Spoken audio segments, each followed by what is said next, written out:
Okay. Okay. Are you recording? Yeah, now it's recording here, so. Okay. Well, are you nervous to have our first guests on the show? Yeah, very much. I mean, here's the thing, though. What kind of pisses me off is that it took us this long to even get guests. I mean, I don't know if you've heard, but like the Pod Johns were on Todd Ship Pods already. They have everyone from the Slate Gab Fest on there, Obviously, I'll cut this before we upload the episode. But there is another one I've heard of that's been going after us pretty hard. Have you heard of them? Typo Podcastative. Oh, Jesus. Yeah, those guys are a massive pain in the ass. But we aren't giving them any... We can't respond to any of that shit. No. But I mean, they've been saying like, oh, my dad was involved in the Phoenix program. He's an illegal arms trafficker. That's why he had to flee the country, blah, blah, blah.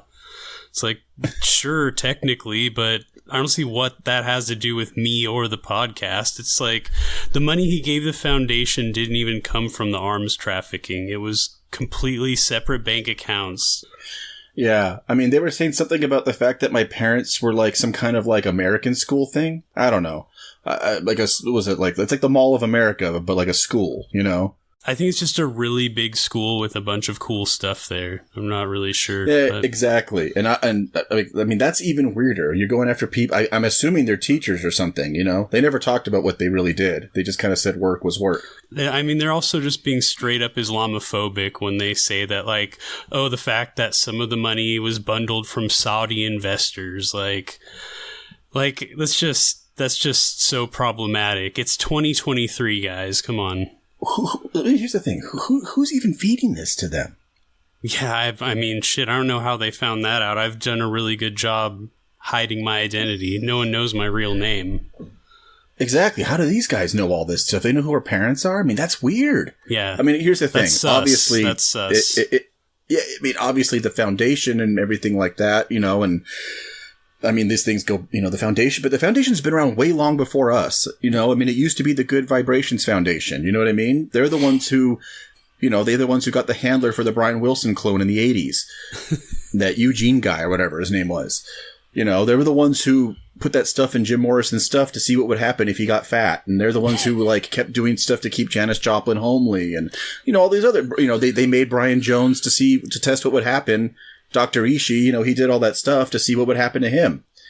Yeah. And it's not like we kept them around. I mean, they did the humane thing. They euthanized all the subjects when they were done. Yeah. And all those guys, none of them actually work for the foundation anymore. They're just on the board like that. They're not doing any actual hands-on work. But yeah, it looks like Tony and Alex are about to join. All right. You ready? Okay, cool. Let's do this. Yeah. Welcome to another episode of Pod is Killing Me presents Butt Like a Hole. I'm Jesse. And I'm Jeff. And in case you missed the first episode in this series, in the wake of Nine Inch Nails' breakout success, the major labels rushed to try and capitalize, resulting in some truly watered-down, radio-friendly industrial rock music being foisted on the public. We've affectionately taken to calling this butt-dustrial, the melding of industrial music with butt rock. Joining us on this episode, we're very excited to have Alex and Tony from the Minion Death Cult podcast. How's it going, guys? It's going very well. Love the name of the miniseries. Some of the best work I've ever heard. Yeah, zero notes. This is I'm wildly impressed, and I can't wait to jump directly into this butthole. Great. Do you guys are you guys familiar with this music? Do you remember it from your childhoods at all, or? You go ahead, Tony, first. I want to say I'm familiar with it, but the song choices you had in particular, we had a really good alternative rock station where we lived, X103.9, that would have kept us on, like, we would have known about. We did hear most of these songs, but these ones, this particular genre, like you said, it was tough. It was tough. These ones, they didn't get many requests. You didn't not many requests on the lunch block hour of can I get 4 industrial adjacent songs, please? I know Filter, right? Filter's on this list. What are the other bands on this list? Give them back to me real quick. Gravity Kills and Stabbing Westward. Yeah, Stabbing Westward. I know Filter and Stabbing Westward. Filter, obviously, well, I think I had that album. I think I had the Take a Picture album. But then also, Hey Man, Nice Shot. Good song, I'm going to say. It's, that holds up. It might be it might be butt-dustrial, but still good. Filters Take a Picture, not good, but insane, and definitely like worth listening to and diving into what that song is about. The other one, what were they called again? So I'm sorry. Gravity Kills. No, don't know them. So they're basically a soundtrack band. They were on the 7 soundtrack. That was their big push they got. But that makes sense. Speaking of Filter, Take a Picture, Alex, you hosted a great podcast called That Awful Sound. That was actually the first episode I listened to was your Take a Picture episode. Yeah. Wow. I believe it was Hey Dad, Nice Son was the name. Yeah, Hey Dad, Nice Son. Because that song is about like him destroying his, just like having a public meltdown, stripping naked on a plane, and then he's screaming at his dad, "What do you think about your son now?" That's very relevant with all the psychos and planes incidents we've had lately. Wow. Which you can hear about on the recent episode of Minion Death Cult with Travis from QAnon Anonymous. Yeah, thank you. They also hate their dads. The people on the planes who are freaking out. It's because of their dads. I want you to know that. Hey, Alex, did you like the version that we grew up with, or did you enjoy the 2009 remaster of the Filter songs? Because I think it's amazing that they got a whole remaster in 2009 of one of the albums. Sure, yeah. It had bonus tracks on the CD that were like demo versions. Who was asking for that in 2009? I don't know. Oh man, to peek behind the curtain. Wow. It was probably like they were on the hook for another album with their label, and their label was like, "We're just re-releasing this, and you're done." Yeah. Yeah. It'll probably sell more than anything new you'd make, so let's just do that. With industrial though, like I was never a big industrial guy. Like I casually liked Marilyn Manson, but more for the new metal association. Same thing with Nine Inch Nails. That was kind of like Nine Inch Nails were like, oh, that's a good novelty band. That's not one of my core bands like Korn or Green Day. So I never really got into Nine Inch Nails, although I do respect them. But in my later years, I like Godflesh a lot. I don't know if that counts as I would say it would. Industrial. Definitely. Like that's like kind of the original industrial, right? But yeah, this one of the 90s early formations of it for sure. Yeah, the 90s stuff is kind of a blind spot for me. It's fine. You're not missing that much. You're really not. Before we jump into the songs, Jeff, do you want to catch us up on what the old guard of industrial music was up to briefly? Oh yeah, there wasn't too much going on, but 96 was kind of a funny year where I think they kind of cut their own legs off their careers. I'll start with the more obvious guy, probably the only one who had any real mainstream success, which would have been Ministry. So by that point, Al Jorgensen relocates from Chicago to Austin, where he just proceeds to do nothing but insane amounts of heroin the entire time, and he decides, I'm going to make a new record, but I'm going to take all the industrial stuff that gives it weight and heft and just pull it all out and make a more odd, anemic sounding record called Filth Pig that everyone will hate. And that Not me. Yeah, you know what's I funny? like that album. I will say the difference now, and even I've noticed it, there's 1 or 2 songs on there I'm like, he was onto something interesting here. Most of it I don't care for, but a few of those songs, when they do work, I think they work great. And I have seen people kind of reappraise it a little bit. There's a small chorus for it. It sounds like very Melvins inspired. Like it's sludgy. Yeah, it is. It is. And when it works, that's a good sell for me. That makes me want to check it out for sure. Yeah, well, the parts that work, I think, work really great. Can I ask a question about Ministry? Yes. Another blind spot for me. I think I in some metal Facebook group or some like noise rock Facebook group, somebody recommended some Ministry album. They were like, this Ministry album is so fucking crazy. It's so good. And I listened to it and I fucking hated it.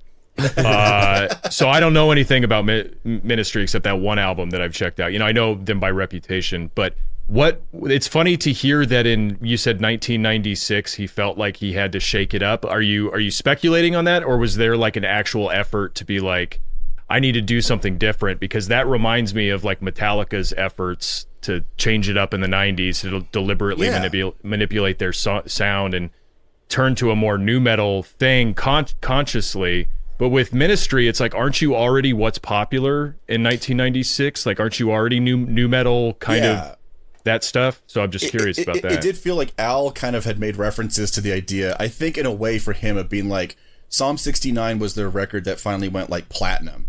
And so I think he was like, they want me to make Psalm 70, but I'm not going to do that. So he was like, I'm going to zig when they expect me to zag. And so, which is a little bit of a brave thing, especially considering that it completely obliterated any attempt at a future career. It's just like, that's the end of you being a mainstream thing. Wow. And like I said, there are people like even like Jesse, and I've seen quite a few people online kind of say that maybe Filth Pig deserves a bit of reappraisal. That's more than I could say for the other major industrial band from the 80s that like really fell apart in the 90s, and that would be Vancouver's own Skinny Puppy. They kind of fell apart already in 92. They all got, once again, severely hooked up on heroin, like to an insane degree. They went through like 6 different producers. They got like the guy who did Swans. They got the guys who did Pigface. They got all these people, cycled through all of them. The album was such a huge disaster and mess, they decided we're just going to shelve it. There's nothing to do to save it. And then, then one of the key members just dies of an overdose. And so they're like, I guess we'll force to finish it. And it really does sound like the begrudging work of people who hate each other. But what's more interesting is they themselves are already unlistenably out there and strange. And instead, it's just, it's this flat, like, the word generic doesn't even begin to cover it. Like, it's so characterless. That's nothing whatsoever to recommend to it. And there's never been an effort to reappraise that. It's just understood this record fucking sucks. It sucks that industrial is a genre that doesn't lend itself well to heroin, apparently. Like, heroin has made so many great albums in different genres, and you'd think that if they, I guess, if you think about it, it wouldn't lend itself well to industrial. It's hard to work a drum machine when you're loaded on heroin. I fell asleep. It's way too much of a bummer to make those sounds. I don't want to do that. Yeah. Well, I mean, apologies to Skinny Puppy and to Ministry, but it sounds like Filter had to step up. Yeah, exactly. We sounds like Stabbing Westward was like, hey, may not be the heroes you want, but we're the heroes you deserve. Yeah. Well, that's probably a good time to get into our first song, which is not Stabbing Westward. We're going to start off with Gravity Kills, and the song is called Guilty. Let me just give you a quick little catch up on the band. I'm going to read from the Wikipedia here. Gravity Kills is an American industrial rock band from St. Louis, Missouri. Their music was described by one critic as, quote, a blending of eerie industrial rock with pop-infused melodic choruses and a bit of hardcore headbanging. The band was formed in 1994. They had their first hit single with Guilty, a track later released on their 96 debut album, Gravity Kills. They had a bit of a troubled past. I couldn't find anything about heroin for these guys, but unfortunately, vocalist Jeff Shield suffered whiplash when he got overexcited during a warm-up gig in San Antonio, Texas in 98, which sidelined the band for 3 weeks. So he really got a bangover? He got an actual medical bangover? Yeah. And it's on their wiki. It was bad enough that it ended up on their Wikipedia. That's wild. That's impressive. That's almost like a badge of honor. Oh, you think you headbang? Yeah. You think you get down? Have you ever had a whiplash have you ever been hospitalized from feeling the music too much? He got overexcited, okay? he didn't stretch beforehand. Yeah, the phrasing is great. Man, make sure you stretch before you listen to Gravity Kills. The fact that that's even remotely in his Wikipedia, that's worthy of inclusion, shows that things were pretty damn uneventful otherwise. So the album this came from sold, according to Wikipedia, sold roughly 500,000 copies, but there's no citation for it. I couldn't find any official numbers, so just take that with a grain of salt. This is the song. This song, "Guilty," is on the Seven soundtrack, right? It is, yes. Yeah. And that's where I remember you can go to YouTube and find the television commercial for the Seven soundtrack. Wow. Back when they actually advertised the soundtracks on TV. And that was the big thing. It's like featuring the hit single "Guilty" by Gravity Kills. I don't remember that at all. I don't know. I'm born in '87, so I would have been a little young to be paying attention to all this at 10 years old or whatever this was. But I like that movie Seven. I don't even remember this. Is this song in the movie? Yeah, but in the background, like very softly in a background scene. It's Like playing out of a stereo or something. Yeah, they're like in one of those shops, like, you know, where it's like, you know, crazy people shop at this place, you know, and you can tell because they're listening to some twisted music. Yeah. Which is kind of what the whole genre kind of functions as a whole, is it's just meant for like the scenes where like cops have to go into places and like they're just kind of like, oh my god, people have more than one piercing in here, you know, like that's kind of the whole point, is to freak them out, you know. Some have 7 piercings. Yeah, exactly. Is that a woman with a tattoo, you know? I'm looking at the soundtrack and because I was thinking, you know, I mean, this is an audience, I think, that you would hear a motion picture soundtrack and we know it because of its like nu metal prowess, you know. But the Seven, I thought this was going to have more. No, it really doesn't. It literally opens up with Billie Holiday and Thelonious Monk. And it's like, to get from there to Gravity Kills is pretty wild. There's a big crossover with the fan bases. You'd be surprised. Yeah, exactly. Yeah. And Haircut the connection's 100. Marvin Gaye. The connections is the Marvin Gaye heroin connection. Yeah. Can I say, every time I think about their name, I just want to say Gravity Falls. Like the cartoon. I didn't even watch the cartoon. I just know it from like the public consciousness, and that has more relevance to me than this band, Gravity Kills. I want to say Ice Nine Kills. No, Which is don't say that out. Really bad. Yeah, band. that's one you don't even say out loud, dude. Yeah, that's. Oh, sorry. Excuse me. I just conjured the worst dude at my door right now. That's like, yep. It's like saying the name of your favorite peer-to-peer file sharing system online. You're doing damage. Yeah. You're doing actual damage if you say it. So I've got the video pulled up. Do you guys want me to put that on in the background? Yeah, let's do it. Please. Oh God. Let's go. Oh, I'm having a Brian Quinby moment here. Hold on. Oh, we had a big one on Saturday. I mean, I don't know the history of the show, but I mean, you're for sure adjacent now, so it's gonna happen. It's contagious. How's the Matt volume on Pinfield. that?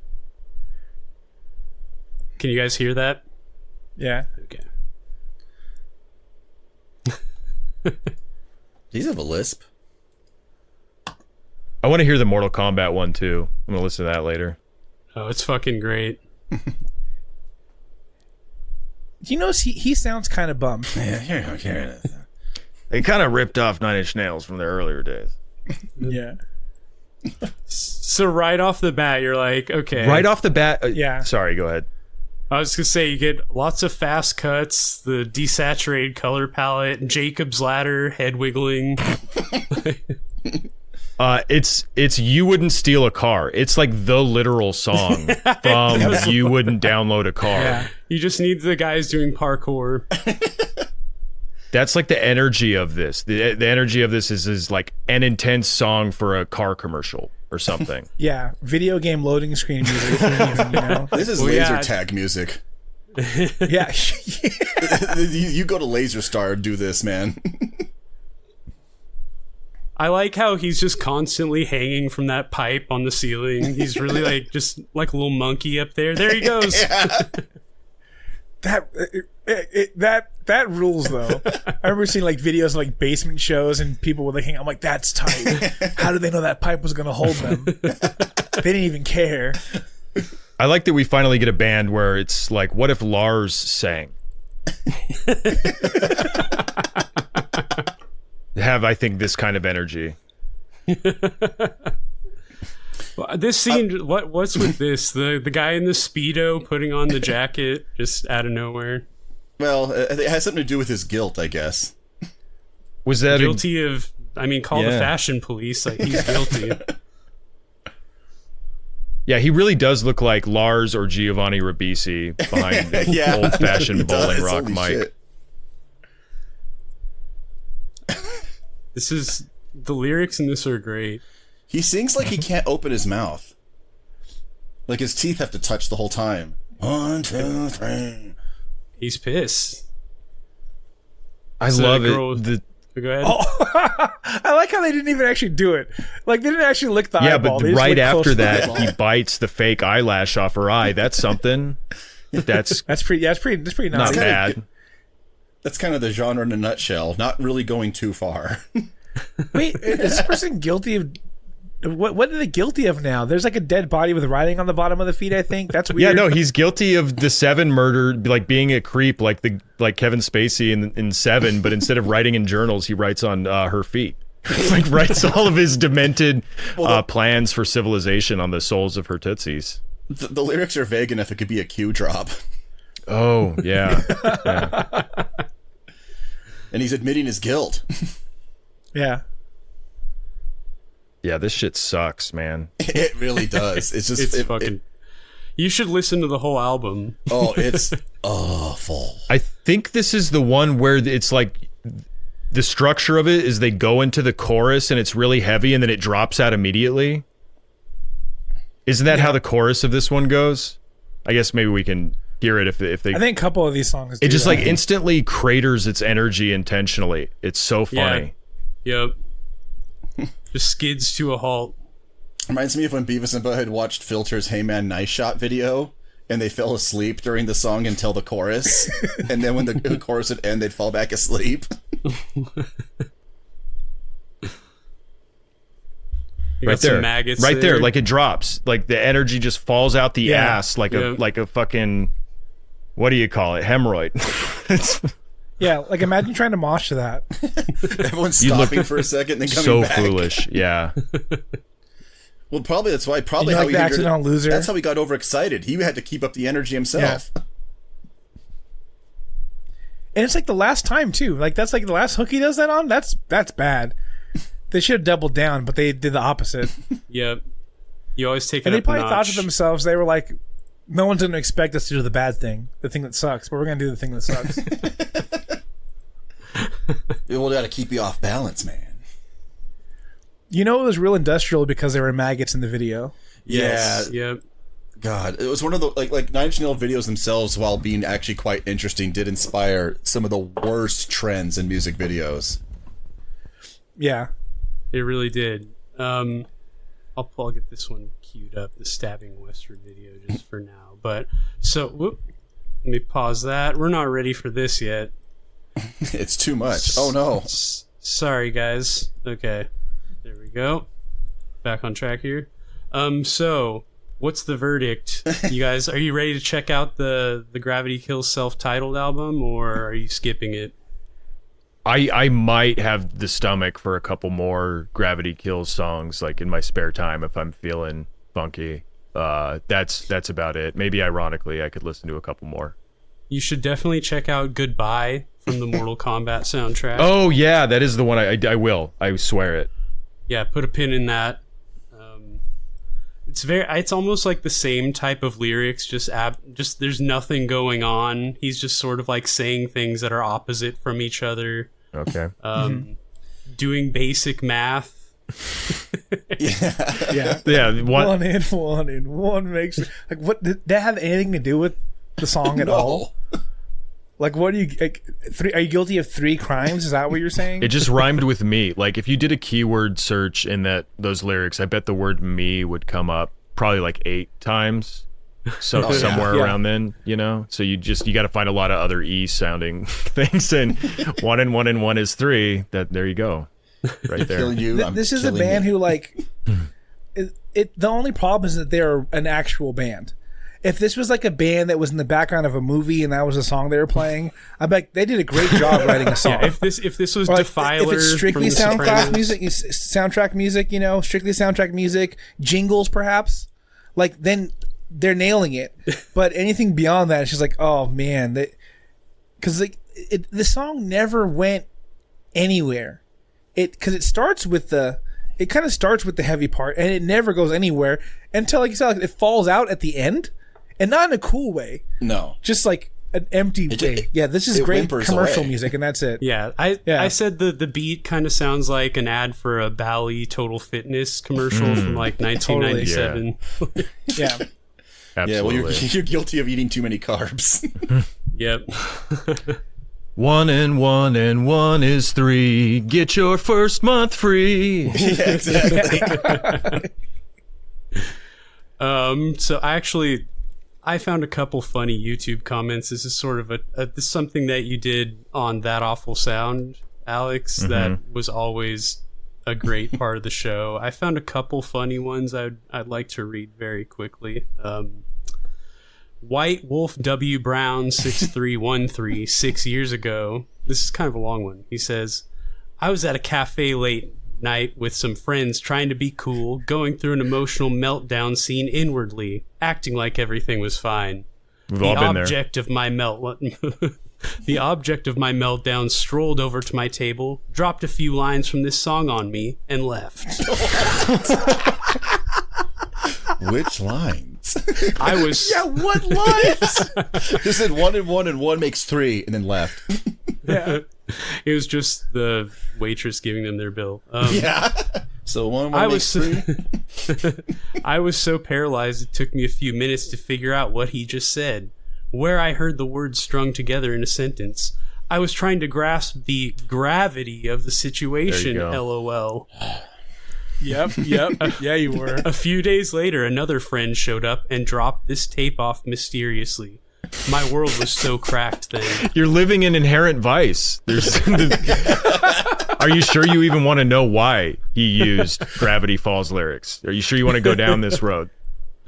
My world was so cracked then. Yep. What a weird time in my life. I think we were guilty. This band rules. Yep. Hashtag guilty. Hashtag 90s music.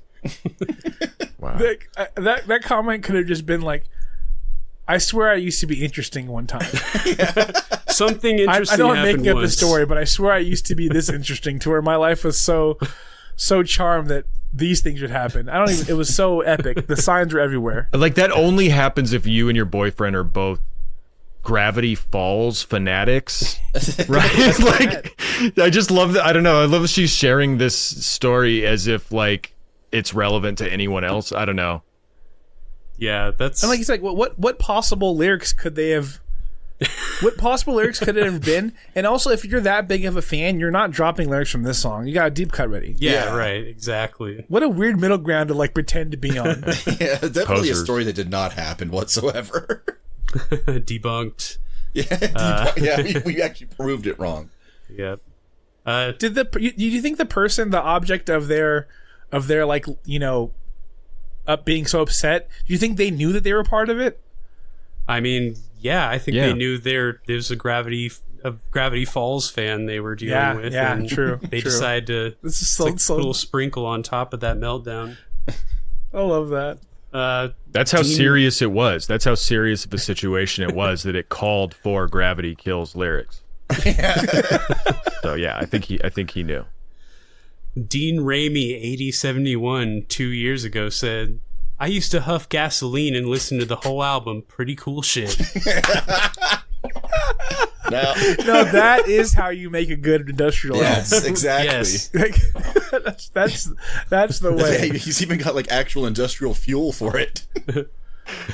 Oh, I love huffing gas stories. My grandpa tells me about how when he was little, he used to just sit on top of the car and whiff into the gas tank and like pass out and fall off the hood of the car. Just fucking chill hard. I'm so happy I came up in an age where I can get actual drugs. Yeah, exactly. I don't know. Have you tried paint thinner? It's not that bad. No. I just imagine my stomach hurting when I think about it. There are a bunch of people claiming to have like familial connections to the singer of this band. Or how are you going to disprove it? Do you even know his last name? No, of course not. Yeah. Well, I do because I did the research for this, okay. but right. Yeah. Yeah, this Claymore drummer 999 11 years ago said, Yeah, so I just learned that Jeff is my girlfriend's uncle. Fuck yeah. What is he, Genghis Khan? Apparently, we're all kind of related to him somehow. This was back when music was music. My uncle's so cool. Hey, so you want to drum for our band, drummer? Yeah. Like, are you any good? Well, my girlfriend's uncle was in Gravity Kills. I don't know if you know that. Yeah. So basically, I'm a shoo-in. Was in a C-tier band for about 2 years. At White Wolf 1112 5 years ago said, "I miss these guys. I played a game where this song was the shit." Oh, it was. It was in a few PlayStation games. That's right. Yeah, but it was just like he's playing tag. And that's what it was, freeze tag. Because when the song drops off, you could all freeze. Just playing in the background. Is that the same White Wolf? Hold on. What were the last two usernames? So we had. Wasn't there another White Wolf or something? Yeah, this is a different White Wolf. The first. That's interesting. The first one was White Wolf W Brown. This one's White Wolf 1112. Are they furries? What's the avatar situation? Oh, I didn't make note of their avatars. They were not. They didn't jump out at me, unfortunately. There could be a huge furry fan base for Gravity Kills. Okay, I'll do one more here. On August 31st, 1996, or thereabouts, these guys walked into the Ash Street Saloon in Portland, Oregon, where I was a regular. They were cooling off after opening for the Sex Pistols at the Rose Garden, probably. We drank and laughed. Wait. What, yeah, probably. Which part is probably? The whole thing, or just the location? I'm honestly not sure. Gravity Kills did tour with the Sex Pistols in 1996, though. Okay. Oh, wow. All right. Wow. Shows what we know. Which that's punk cred right there. I can't say anything. I mean, it's probably better than touring with the Sex Pistols now, but still not that cool. Yeah, not ideal. So they're cooling off after opening for the Sex Pistols. We drank and laughed like gods. We drank and laughed like gods. You know how gods loud, laugh. booming, commanding laughs, Tony. You wish you had a laugh like that. They just had big tankards of mead. Mm-hmm. Yeah. He says, "I convinced the band on the tiny stage of this little bar to lend their equipment to these fine gentlemen." No. Didn't happen. There were a bunch of hot chicks there, and it was a rockin' good time. I remember there was a full moon that night. Wow. I mentioned there were so many hot chicks there. Yeah. A bunch. And even would that even affect you, or would it affect like the amazing band that's there? Well, the cup runneth over. There were so many hot babes there. Nobody was wanting for hot babes. Yep. And me and the band were besties by that point, so they just knew I was cool enough to be friends with them. So just throw me a bone. There's so many hot chicks. I'm actually more handsome than the lead singer, a very handsome guy, but we all had fun. I'm not greedy. Yeah, I have so many. I'll cut now, and we'll move on to Stabbing Westward. Gotta hear Stabbing Westward and Filter. All right, here we go. Let me pull up my notes for this. This is a band I didn't remember at all. Remembered way too well back then. You don't remember Save Yourself? Yeah, that was used in some movies, like a lot of soundtracks for that one. Yeah. It's almost the same riff as this song. Yeah, they all these bands use that same riff. Hey Man, Nice Shot has it in the chorus. They have an earlier song that has it too. It's the 0, 10, 12 shape. Drop D.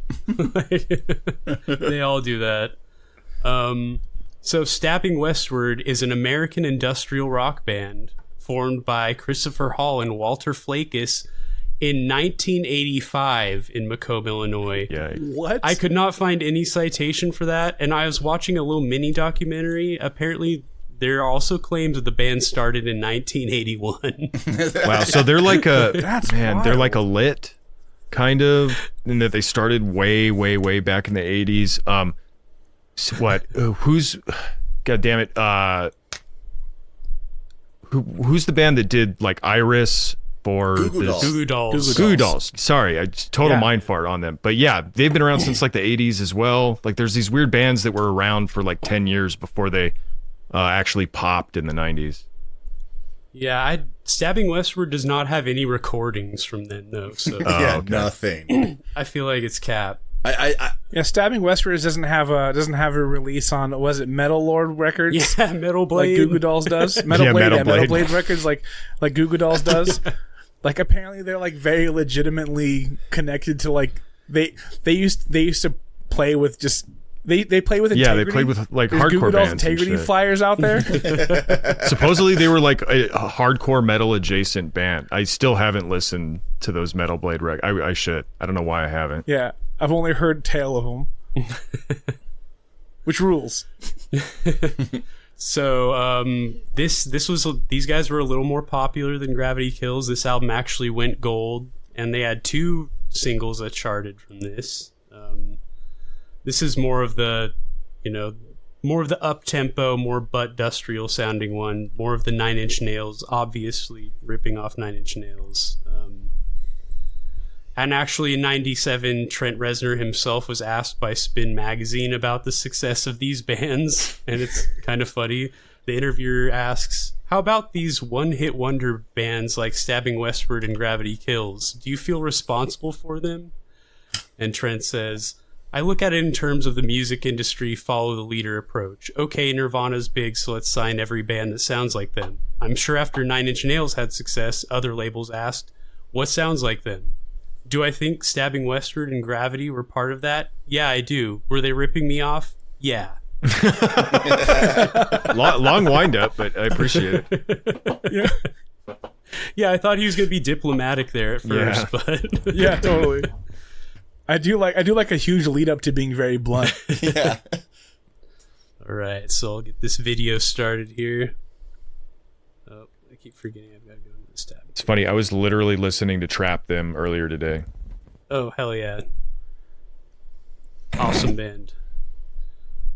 Oh, she rocks. Do you think she's listening to this song? Obviously.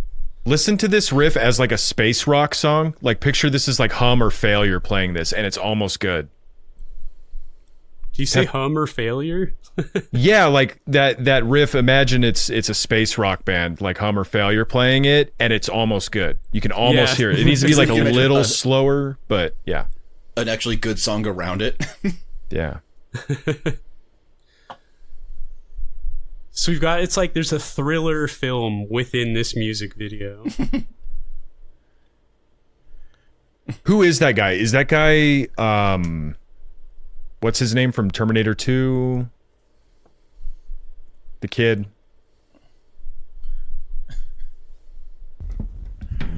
He has the mouth of somebody. It's very specific. That the actor guy. Yeah. I think he's supposed to have like a what's his name from Scream and the bad guy from Scream. Skeet Ulrich. Yeah, that grin. Lars Ulrich's son. I like when he just screams at the cop and then they cut away. Yeah. Right here. I think it means he eats him, right? White privilege. Right here, the drummer starts making some really funny faces. Yeah. He said, like, let's go. He mouthed, let's go. Yeah. And, like, he's like, this song fucking sucks. Let's get out of here. Yeah, there's no need to continue with this. They just get pulled off with, like, vaudeville hooks right there. Yeah. So, like, this woman's going to be murdered by, I'm assuming, her, like, ex who was seeking treatment but now escaped. Yes. And now is going to try to kill. So, this is, yeah. And I think the she's lyrics fleeing him. are from his point of view. Yeah. It's like, I don't know I if think I'm you're real right, yeah. without you. It's like, I'm And crazy by the way, without you. The I don't know if I can exist without you.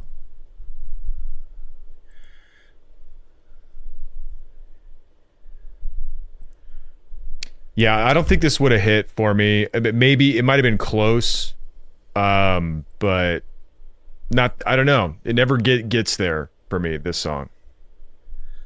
Yeah, it's a little better than Gravity Kills, but it's still just, it's weak. Yeah. Yeah. And also lyrically, every one of their songs, like, and I do mean every one of them, sounds like is this same theme.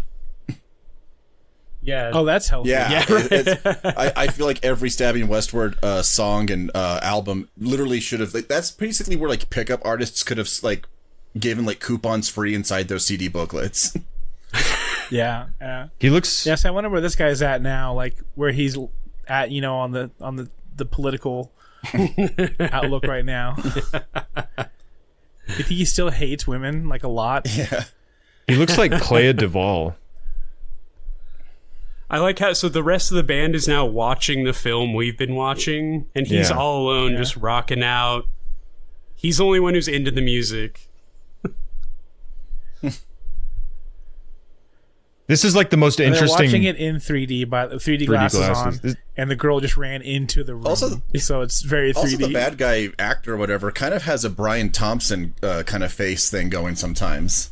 Like a smaller Brian Thompson. Yeah, There you like go. a really like emaciated one. My favorite part is just a second ago when the drummer looks over at the other guy and goes, "Hey, should we get Christopher?" And then they're like, they see him just like jamming out in there, and they go, "Nah." Nah, he's rocking He out. misses the movie. He's like, "Where the fuck did my band go?" It did end with her getting pushed off the roof. No. So she tricks the Psycho X into she uses the oldest trick in the book to get him to lunge at her, and then she moves out of the way at the last second. Yeah, she Oh, whipped okay. up her Victory. red Cool. matador's Good. cape in front of him, and he went off the edge of the building. Yeah. She like put up a doorway for him to run Yeah. through. Walk through it. So Gravity Kills. How about this? Guys? What do you think? Stabbing Westward, you mean?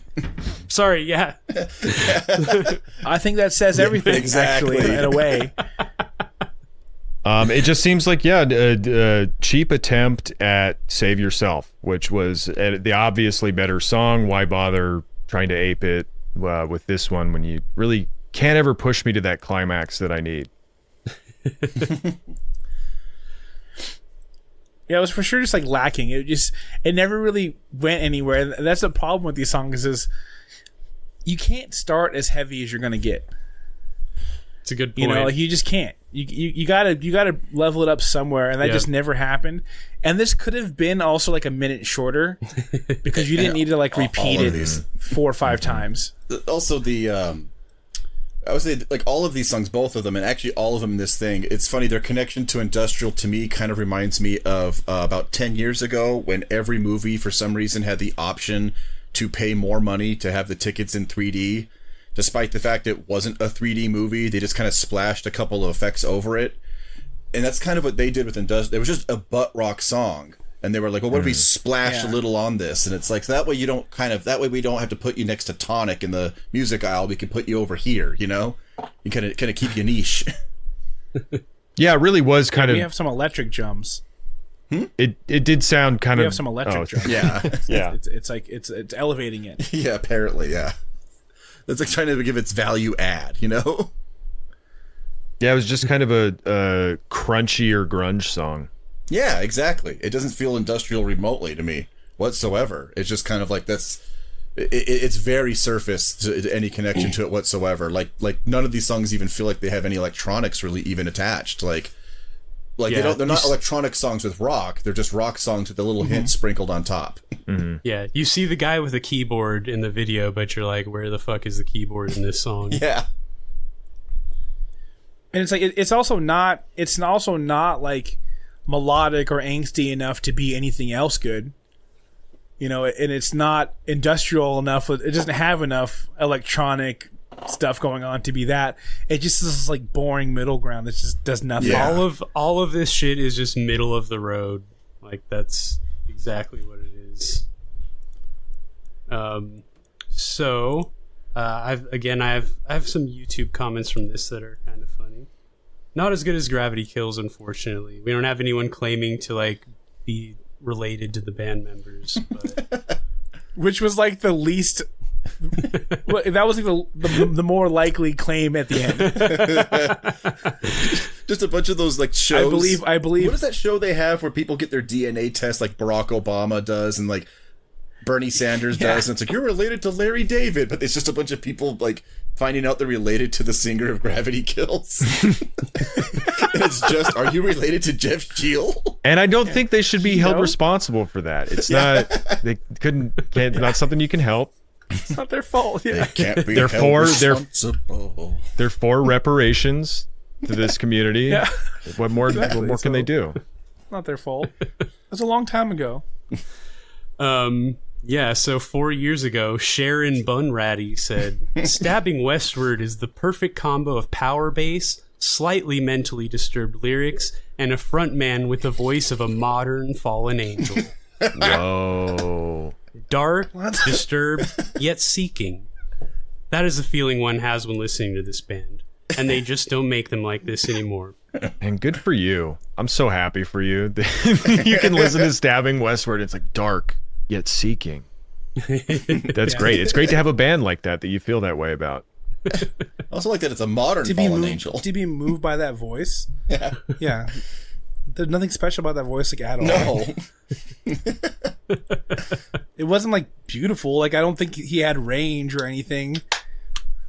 He could yell. Give Angels a little more credit. He could yell real loud. That's it. He could just yell. Not He say goes, yell. Yeah.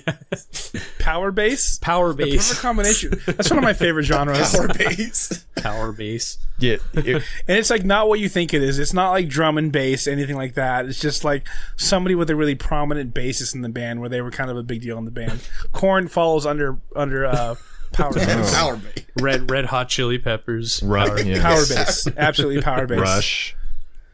Rush, Oh, power hell yeah. bass. The Police. Sting. Yeah, that's Power right. bass. Power bass. Yeah. Blink 182. Yeah. It's a diverse genre. I like how she was like, there's so many great elements of this band. The power bass, the lyrics, the vocals, and that's it. Yeah. The voice of Yeah. a modern fallen angel. As opposed to those classic fallen angels we've all been used to hearing. Yeah, it's just soft. He took the fallen angel voice and updated it for modern times. Yeah.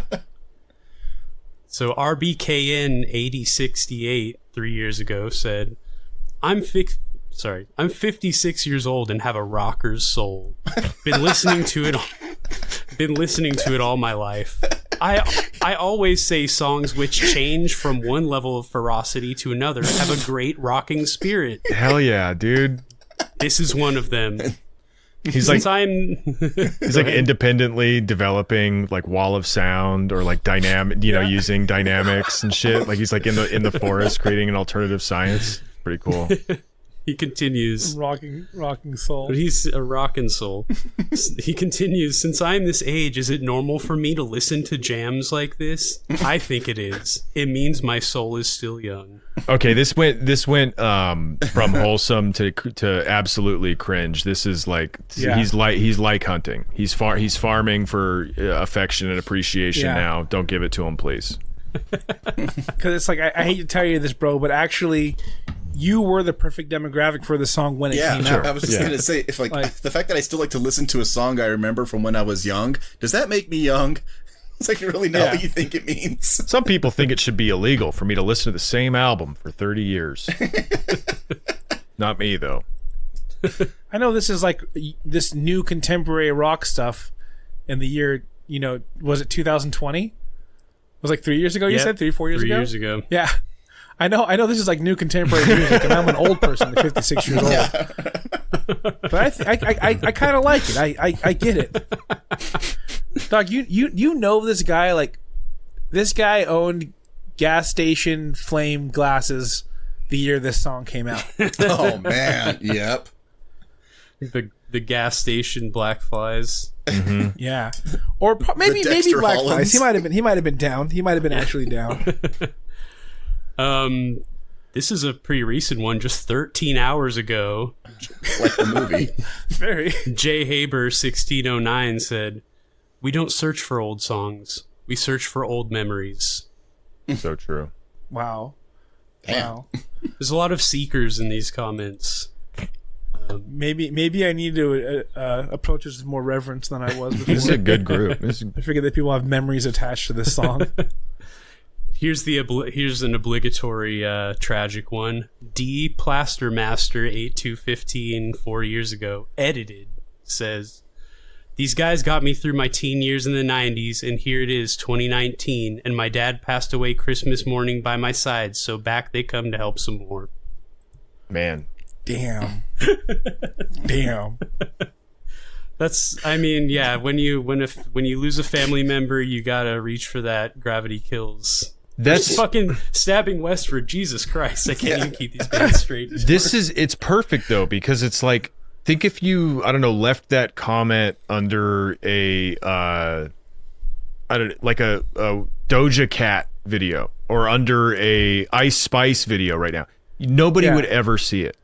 Nobody would. You'd be there with like 5 million other replies or comments. Nobody, but because Stabbing Westward is that band for you, now we all get to see it. Like, it's good that you had that connection to Stabbing Westward, because now your story lives on. You were here. You existed. This is like actually super sad, because this song for him, like the person he's singing to is his dad, and he's like, "How could I exist without you?" And like, "You're dead now." Yeah. Like, imagine a movie where like part of the plot is the main character's dad dies. It's really sad, and it's a montage of him driving and experiencing loneliness to this song. Yeah, that would be I can't think of a better soundtrack. Imagine like the modern movie trailer remake of this song. Oh God. Where it's like a slow version, slow piano with the garbled voice. Yeah, How Halsey singing. How you? Yeah. Here's a good one for you guys. Tim Cornell 8975, who had an angry Jeff Dunham puppet avatar, the old man. Oh, Walter. Puppet. Yeah. What's his name again? Walter. Walter. Okay. Yeah. Yeah, he had Walter for his avatar. 2 years ago, said, "From divorce to addiction and then the most toxic relationship of my life, this band played in the background. That's a compliment, and these songs still give me life today. R.I.P. Dad, we all miss you so much." Wow, another dead dad. Everyone listen to this with their dads. I just want to say, if this song was playing the whole time you got a divorce and it got a new addiction and got into a most toxic relationship, like maybe, look at what was happening. Look at the song. Yeah. What's all the dead dads in these comments? Stabbing how Westward directly into Dad's kidney. He just added that as like a really quick addendum to this too. Yeah. Like, I didn't even realize it. Maybe they realize you don't get any juice without like a dead relative, so they kind of just throw that in there. I really had a lot of trouble with dating a lot of people. We had a lot of issues.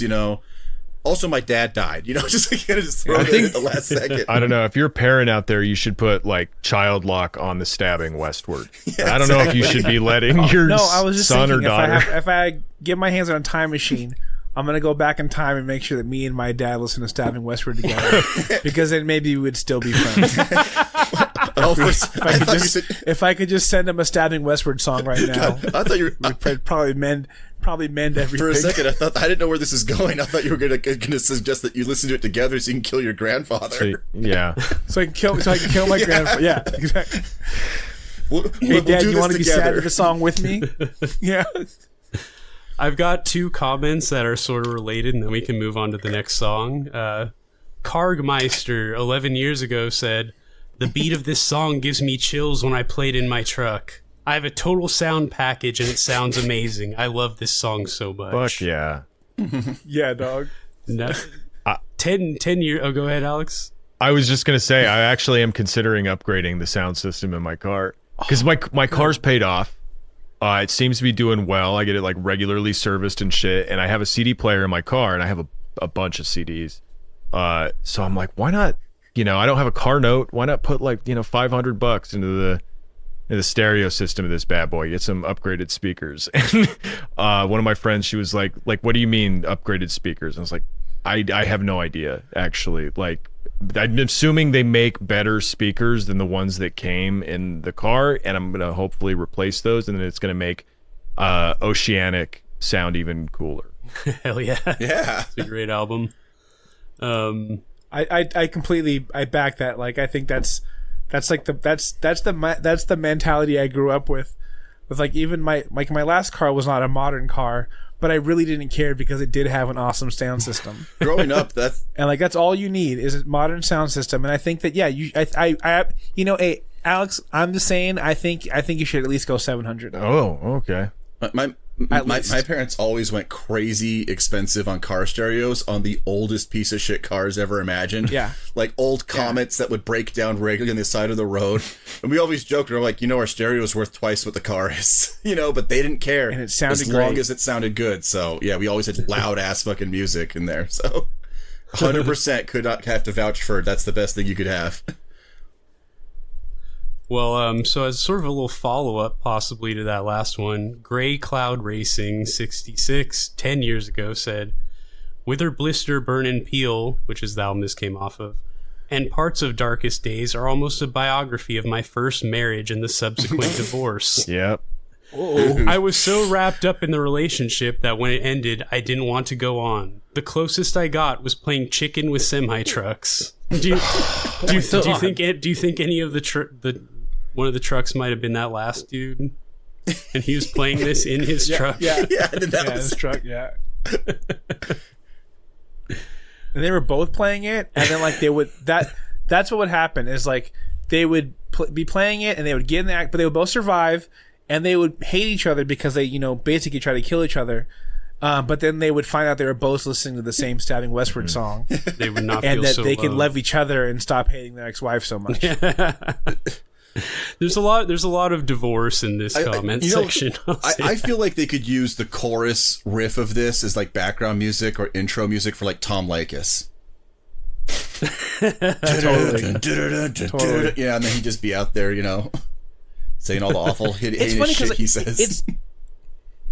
It's not even good enough to be like wrestling walkout music. No. It's not even heavy enough. It's anemic. It sounds weak.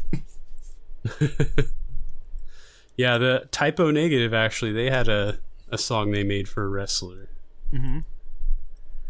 Well, they're actually... not covered that yet. That's like the gig now. Like the Code Orange makes songs for wrestlers now. And so does Harm's Way. What? Yeah, they all make like songs for wrestlers. That's kind of sick. That's kind of really cool. Yeah, it's tight. I don't really listen to either of those bands, but I respect them. They both have new projects coming out that I'm kind of excited about. Speaking of like industrial adjacent. Yeah, Code Orange has some little industrial elements in their stuff. Mm-hmm. Right. I don't have too many notes about Filter, honestly. They're such a boring fucking band, but that's who we're going to talk about next. So I didn't watch the music video for this. I watched their live performance at Family Values Tour 1999. Ooh, which is also available to watch on YouTube. Oh, hell yeah. Yeah. They felt the most out of place in that whole lineup. The crowd is dead. Crowd is absolutely dead, and he's making some incredible faces. He's doing some incredible he's doing like the new metal cringe. He's doing like raising one arm twistedly. It's pretty good. I remember being 13, which I think is the only age where your opinion on new metal really matters. Being 13 in 1999 and thinking to myself like I like Filter has some okay songs, but they're not like the other bands I like. They don't belong here. And I remember kind of being told like, oh no, they used to be heavy and that's why it's cool that they're not heavy anymore. It makes no sense. You mean to tell me that the people who were there to see like Korn and stuff like that like weren't really vibing to hearing them try to do a version of Salisbury Hill? Yeah. With fucking Take a Picture. I think I was just like, oh, they must have been successful at one point because the guy's been on a plane. So therefore they must have been, at some point you were on a plane and got naked on it. So you must have been successful. You must be good enough to be like, have some credit. Fancy boy. I guess. You know what plane he was on? Yeah. It was United 93. Uh-oh. Oh, I bet. I was gonna say the Lolita Express. Yeah. Yeah. No, that could be Alan Dershowitz's song then, We do need to check the flight logs for Filter. That's for sure. It's going to say the band Filter, not the individual members. Because no one wants to bother to know who they are. Oh my god, is it a black and white music video? Oof. Like- yeah. Like the lead singer's supposed to be like famous on his own accord, right? No, I don't. Because his dad famous. No. His Is brother that why is. he hates his His dad? brother's the T-1000. His brother's famous. Yeah, T1000. Oh fuck! I Robert forgot about Patrick. that. Robert Oh. Patrick, yeah.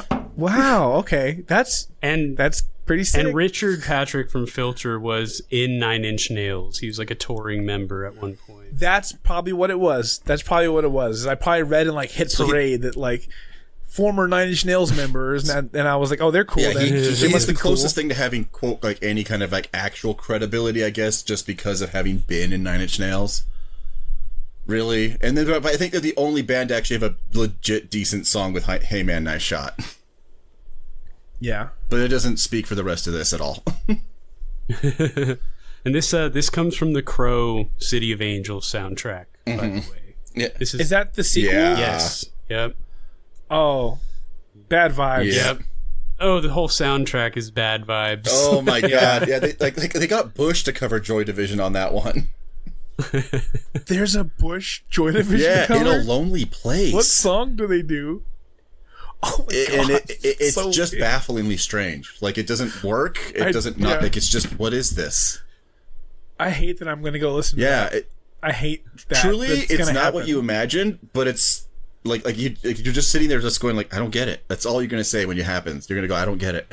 Wild. All right, let's get this going. Filter Jurassitol.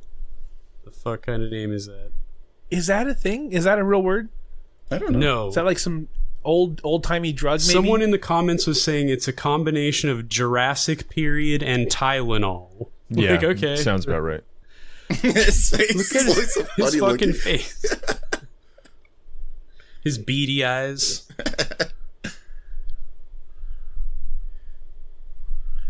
The phrase "old man" comes up an awful lot in his songs. Whoa, do you guys think the spoons mean anything? Oh, I wonder. So at first I thought this song was about his dad, but it might be about his brother.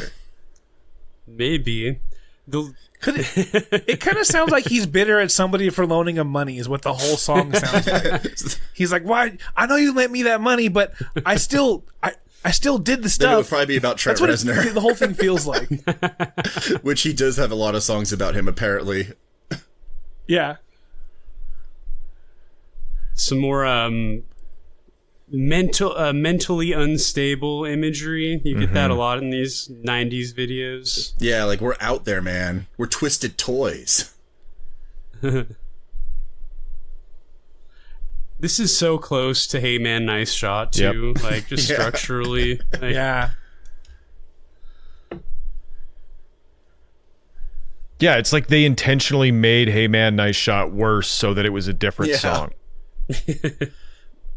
That lyric, face. hey man, that's fine, just leave it like that. Like, it sounds like someone told him that because they got frustrated. Like, no, that's fine. Hey, Leave just it no, like just that. leave it like that. Just Oh, did you see him spasming like a fish? he was a dead fish. Was he trying to reenact the fish at the end of the Faith No More video? You know, he actually did pull something doing that, much like He kills guy, he got overexcited injury. That's why we Remember didn't suits? hear. Every band wore suits too. Yeah. There's a fish in his pocket. Did you see that? I love this. What if what if Glenn Greenwald was a try-hard goth? That's what I'm seeing here. He does look like Glenn Greenwald. Oh, Holy shit. God. Yep. I never made that Oh, connection. no.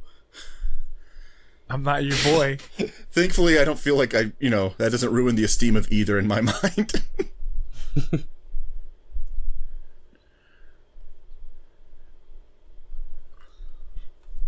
That part they had to really make that happen when they said, "Pick up your slack." Oh, I didn't see that coming at all. Yes. Whoa. That was a really clear piece of glass. Why? Man. You probably could have got around it. You're in a field. If only that was an accident and the guy just collapsed. Oh, hell yeah. Like that. That's good. Trippy Mang.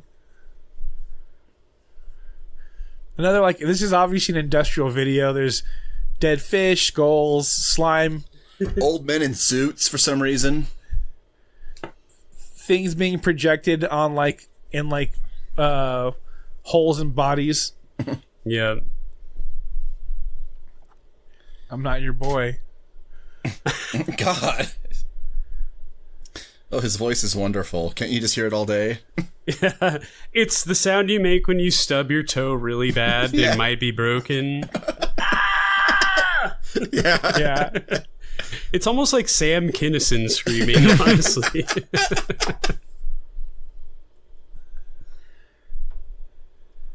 He looks like he's always in some kind of weird pain just to sing. What is this old-timey torture device thing that they're torturing the old man with? But it doesn't look violent at all. Like, it looks kind of cool. It looks like one of those head massager things almost. Yeah. We need to get a bunch of props from the fucking As Seen on TV store, put in our video. Yeah. So that was Filtered Jurassitol. I think that's probably the best of the three that we've done so far. What do you guys think? Yeah, I think so. Not a good song, but No, I wouldn't say it was good, but it definitely was less terrible. I'm going to push back. I'm going to say I think I liked Gravity Kills more than this song. Just because this song was the whininess of it just really I couldn't get his through voice, it. right? He just seems like the whiniest dude ever. And also it seems like he's not whining about anything that serious. He's not even whining about having his heart broken like the other people are. He's just whining about I don't know, just being told I don't know. It seems like he's whining about people being nice to him. Dad, pick up your damn room, and he starts screaming. It sounds like he's saying I'm not a kid anymore. Leave me alone. God. I'm not your boy. I'm 17. But then you just gotta have that voice for it, and then that really adds, when you scream and whine, really make sure you sell it. Yeah, I think this one was actually, I think you're right, Tony. This one was more annoying, and it was also probably more derivative of their other big hit than Stabbing Westwards, because that had a similar kind of groove to it, but at least it was its own kind of song. This just felt like pieces of Hey Man, Nice Shot stapled together in the wrong order so that you were distracted essentially. And the lyrics were just so bad. It was, they didn't try to do a mystery thing either. There's no they were being vague, but they weren't using any type of metaphor at any point. They were just kind of complaining. And instead of being, I don't know, there was no there was just nothing to it. It just was lacking. Yeah, it's just very vague. Who's the old man he's complaining to? Why is he complaining? Yeah, I think there's a good chance it might be about his dad and brother. It's about one of them for sure. I hate to do this. I do have to get going. Oh no, we can tie it up right here. Cool. Do you guys want to go ahead and plug your show? Let people know where they can find you. Yeah, listen to Minion Death Cult. We do it every week for free. Bonus episodes on our Patreon. We look at politics through the lens of real Americans, by which I mean psychotics in the Facebook comment section or Fox News comment section or Breitbart comment section. We try to see how they're processing ongoing politics. We also talk about labor. I've been a Teamster and UPS worker for 17 years, and we have a contract fight coming up that we're not even coming up, that we're currently engaged in, that you might have heard something or other about. We talk about it fairly often on the show these past few weeks. We've also released interviews with part-time UPSers who are a big aspect of this contract fight, just to kind of get our message out there and what's going on. So feel free to go to our YouTube page as well, youtube.com/Minion Death Cult, and get the podcast wherever you get podcasts, or at miniondeathcult.com as well. Yeah, thanks so much for having us on, guys. It was really fun. Yeah, excellent. Yeah, thanks for coming on, guys. We really appreciate it. Good time. And everyone check out Minion Death Cult. It's a fucking great show. Thank you. And that awful sound as well.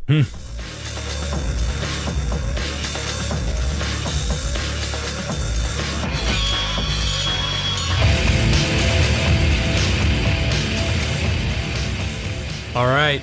That was But Like a Whole 1996. Hope you guys have been enjoying this series so far. Thanks for listening, and thanks again to Tony and Alex of Minion Death Cult for joining us. That was a lot of fun. Go check out their show. Just look up Minion Death Cult wherever you get your podcasts, or check the episode description, and there'll be a link to it there. We'll be back to the typo negative coverage here pretty shortly. We just had to take a little break, but we figured we'd drop some fun little bonus stuff in the meantime. But don't worry, the Dead Again series is in the cooker, and we've got some other typo-related stuff in the works. Jeff? That's me. I didn't know how to end this. We're just going to leave it at that. We'll play it off with the song we did not cover, but that was hilariously endemic of the period of time. Let's just go to Danzig's really weird attempt to try to jump on that bandwagon with Sacrifice to play us out. Sounds good. All right, man. Take it easy. All right. Bye. Cover new design in you. I want to look in your other face, but it's so damn hard to find.